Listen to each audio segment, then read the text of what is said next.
르네상스의 심장이자 예술의 후원자였던 메디치 가문의 금고 속에는 암살자의 날카로운 건날보다 날카로운 독약 제조법이 숨겨져 있었다는 사실을 아십니까? 찬란한 업적 뒤에 가려진 권력의 어두운 이면, 영광의 그림자 속에 도살인 배신과 정글의 서막이 지금 막 오릅니다. 세계 역사를 뒤흔든 위대한 왕조들, 그들의 이름은 교과서에 찬란하게 기록돼 있지만 과연 우리는 그 모든 것을 알고 있을까요? 진실은 때로 상상을 초월하는 잔혹함과 치밀함으로 엮여 있습니다. 절대 권력을 쥐었던 파라오의 침실부터 유럽을 호령했던 제국의 궁정 깊숙한 곳, 그리고 동양의 신비로운 황실에 이르기까지 숨겨진 이야기는 수세기에 걸쳐 은밀하게 전해져 왔습니다. 수많은 생명을 앗아간 역병의 비밀, 왕위 계승을 둘러싼 피비린내 나는 암투여, 그리고 심지어 왕실 혈통 자체를 뒤흔들 수 있었던 충격적인 진실들. 오늘 밤 우리는 역사의 덮개를 걷어내고 인류 문명을 형성한 가장 강력했던 왕조들의 가장 깊고 어두운 비밀들을 파헤칠 것입니다. 당신이 알고 있던 역사는 빙산의 일각에 불과합니다. 이제 감춰진 진실의 심연 속으로 함께 뛰어들 준비가 되셨습니까? 이 거대한 이야기 속에서 왕관의 무게 뒤에 숨겨진 인간 본성의 민낯을 마주하게 될 것입니다. 수천 년 전 태양신 라의 아들이라 칭송받던 파라오의 실제 모습은 어쩌면 심각한 유전병에 시달리던 나약한 인간에 불과했을지도 모릅니다. 황금 가면 뒤에 숨겨진 그의 육신은 근친혼의 저주로 뒤틀리고 병약했으나 신성한 혈통을 지키기 위한 광기는 멈추지 않았죠. 이처럼 절대 권력의 정점에는 언제나 상상을 초월하는 비밀들이 도사리고 있었습니다. 유럽의 푸른 피, 귀족들이 앓았던 희귀병부터 동양 황실의 은밀한 암투 속에서 무수히 희생된 무고한 생명들, 그리고 심지어 왕위 계승자조차 가짜였을지 모른다는 끔찍한 의혹까지. 교과서에선 영웅으로 묘사된 왕들이 사실은 최악의 부작의 폭군의 11살 1인자였던 경우가 비일비재했습니다. 권력 유지를 위해 가리지 않았던 수단과 방법은 때로는 인류가 감당하기 어려운 잔혹함을 보여주었죠. 우리는 이제 역사상 가장 위대하고도 악명 높았던 왕조들의 숨겨진 진실을 파헤쳐 그들이 쌓아올린 신화의 뒤편에 가려진 민낯을 직시할 것입니다. 겉으로는 화려했으나 속으로는 거바 터져가던 권력의 어두운 이면, 그 인간적인 비극과 욕망의 드라마가 지금 당신 눈앞에 펼쳐집니다. 프랑스의 마리 앙투아네트가 사치와 무능의 상징으로 단두대에 올랐지만 그녀의 궁정 깊숙한 곳에서는 훨씬 더 섬뜩한 비밀이 더박하고 있었습니다. 바로 절대 권력을 지탱하기 위한 왕실의 잔혹한 생존법이었죠. 유럽의 명문가들은 순수한 혈통을 지키려다 오히려 유전병의 늪에 빠져들었습니다. 스페인 합스부르크 왕가의 카를로스 2세는 끔찍한 근친혼의 결과로 태어났고, 그의 뒤틀린 육신은 왕조의 몰락을 예고하는 불길한 징조였습니다. 왕위를 계승해야 할 아이가 병약해 수시로 죽음을 맞이하거나 심지어 왕실 내부의 암투로 인해 제거되는 비극도 셀 수 없이 많았습니다. 동양 황실의 경우 황제의 죽음은 종종 은밀한 독살이나 쿠데타로 위장되었고, 그 진실은 오직 소수의 측근들만이 아는 극비로 묻혔습니다. 교과서가 미화한 위대한 제왕들조차 자신의 권력을 공고히 하기 위해 무고한 피를 흘렸으며, 그들의 손에 더럽혀진 양심은 역사 속에 깊이 파묻혀 있던 것입니다. 이 모든 잔혹함은 오직 왕조의 영속성이라는 명분 아래 정당화되었습니다.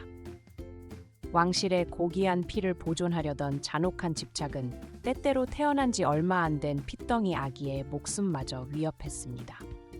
왕조의 순수성을 지킨다는 명목 아래 행해진 근친혼의 폐해는 비단 스페인 합스부르크 가문의 카를로스 2세처럼 뒤틀린 신체로만 나타난 것이 아니었습니다. 때로는 너무 병약해 대를 잇기 어려워 보이거나 혹은 불온한 출생 배경을 가졌다는 이유로 태어난 아기가 세상에 알려지기도 전에 은밀히 제거되는 끔찍한 비극이 감춰지곤 했습니다. 역사가들은 이들을 실종 혹은 요절이라 기록했지만 그 뒤에는 권력을 굳건히 하려는 잔혹한 의지가 숨어 있었죠.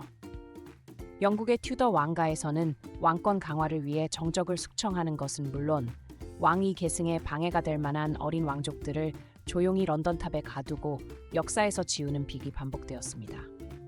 2살 배기 유아부터 어린 소년에 이르기까지 이들이 단지 사라진 것이 아니라 권력의 희생양이었다는 사실은 충격적입니다. 동양 황실 역시 다르지 않았습니다. 황제의 승하가 독살로 위장되고 새로운 권력자가 즉위하며 과거의 왕족들을 정리하는 일은 공공연한 비밀이었습니다. 이 모든 잔혹함은 오직 왕조의 영속성이라는 명분 아래 정당화되었고, 그 과정에서 도덕과 윤리, 심지어 인간적 연민마저도 아무렇지 않게 내던져졌습니다. 권력의 정점에서 내려다본 세상은 오직 생존과 지배라는 냉혹한 원칙만이 지배하는 밀실이었던 것입니다. 아무리 고귀한 혈통이라 할지라도 그 자리가 위태로워지면 한낱 패배자로 전락할 뿐 왕실이라는 거대한 기계의 부속품에 불과했습니다. 왕좌를 지키기 위해서라면 자신의 사랑마저도 기꺼이 도마 위에 올렸던 왕이 있었습니다. 바로 영국의 헨리 8세였죠. 그는 오직 왕위 계승을 이을 아들을 얻기 위해 수많은 여성들을 희생시키고 심지어 두 번째 왕비였던 앤 불린의 목을 단두대에 올리는 잔혹함을 서슴지 않았습니다. 사랑하는 여인에서 하루아침에 처형당할 죄수로 전락한 앤 불린은 런던 타워의 차가운 돌벽 아래에서 자신의 비극적인 운명을 맞이했습니다. 권력의 정점에서 내려다보는 세상은 아들을 낳지 못하는 왕비조차도 언제든 버려질 수 있는 존재로 만들었습니다. 왕실의 품위라는 허울 뒤에는 끊임없는 압박과 왕조의 영속성이라는 지상 과제가 숨어 있었습니다. 헨리 8세에게 아들을 낳는 것은 단순한 개인의 바람이 아니라 튜더 왕가의 미래를 결정짓는 절대적인 숙명이었습니다. 후계자 문제로 인해 유럽 전체가 분쟁의 위협에 시달리던 시대에 왕의 개인적인 욕망을 넘어어 왕조의 존속이라는 명분은 그 어떤 피비린내, 나는 숙청도 정당화하는 절대적인 권위가 되었습니다. 이 냉혹한 논리 앞에서 법도 도덕도 심지어 인간적인 연민마저도 무의미해졌습니다. 궁정은 언제나 피로 물든 잔혹한 장기판이었고 왕의 눈빛 한 번에 수많은 생명이 위태로워지는 밀실이었습니다. 누구도 왕의 의지에 저항할 수 없었고 심지어 왕비조차도 권력의 무자비한 게임에서 한낱 패배자로 전락할 뿐이었습니다.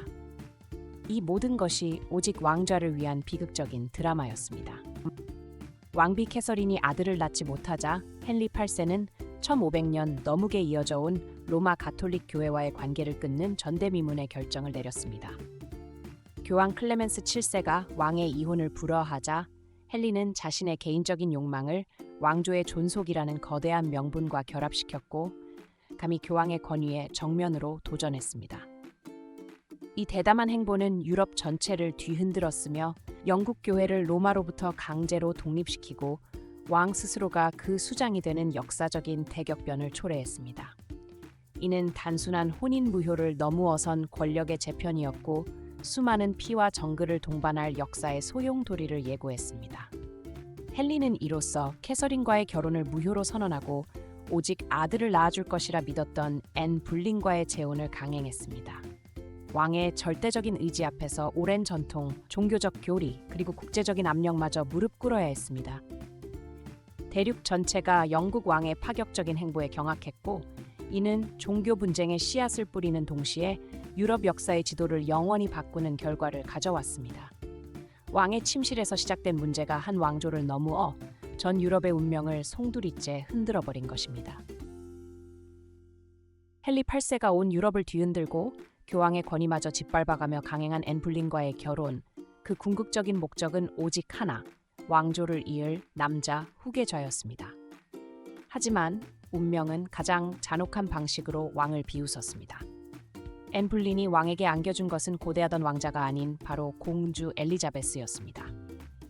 왕의 간절한 염원이 한순간에 산산조각 나는 그 순간 희망의 빛은 차가운 절망으로 변했습니다. 왕의 얼굴에는 신혼의 달콤함 대신 얼어붙은 분노와 배신감이 선연하게 떠올랐고 한때 사랑받던 앤의 입지는 그야말로 풍전등화가 되었습니다. 과연 신이 자신을 버렸다고 여겼을까요?